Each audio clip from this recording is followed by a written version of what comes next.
Elles jouent à cache-cache autour du platane, mais elles ne se perdent pas de vue.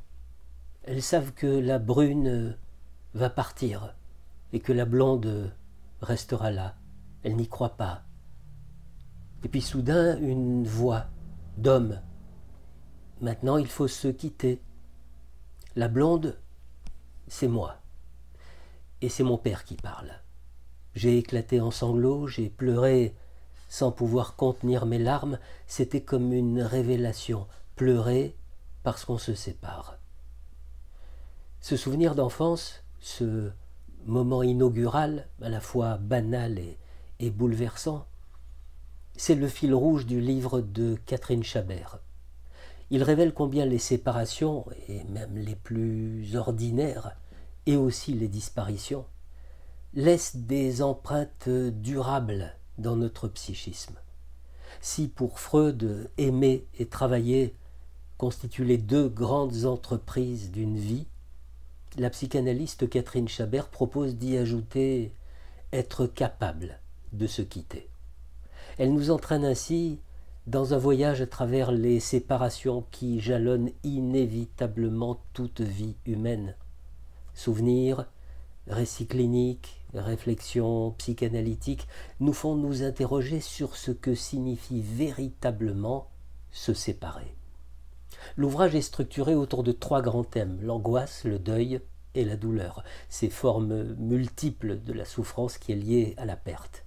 Catherine Chabert convoque les grandes figures de la psychanalyse, Freud, Mélanie Klein, André Green, pour expliquer de quelle façon l'esprit humain réagit face à l'absence, qu'elle soit temporaire ou définitive.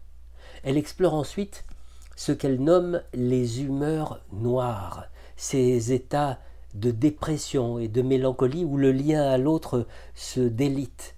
À travers des cas cliniques, notamment celui de Jonas, un adolescent marqué par la mort de sa mère, elle montre comment certaines pertes, même très anciennes, peuvent continuer à travailler la personne de l'intérieur et parfois sans qu'elle en ait même conscience. L'amour aussi est au cœur du livre, un amour intense, un amour passionnel, parfois maniaque, qui se transforme en lutte contre l'abandon. Lorsque aimer devient une tentative désespérée de combler le vide laissé par une séparation antérieure, c'est toute la relation qui devient fragile. Catherine Chabert montre que pour aimer véritablement, il faut aussi pouvoir perdre. C'est-à-dire accepter l'éloignement, accepter la fin sans s'effondrer.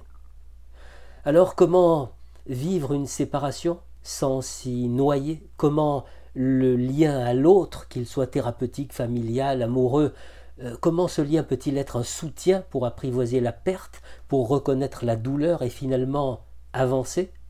Eh bien, Catherine Chabert éclaire cette traversée à risque qu'est la séparation avec le travail de la psychanalyse.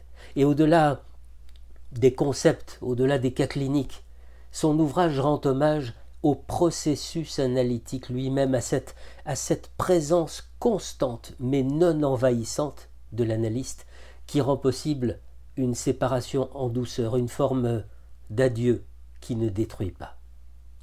Maintenant, il faut se quitter. Le titre du livre résonne comme une nécessité autant que comme une leçon de vie. Savoir quitter pour continuer à vivre.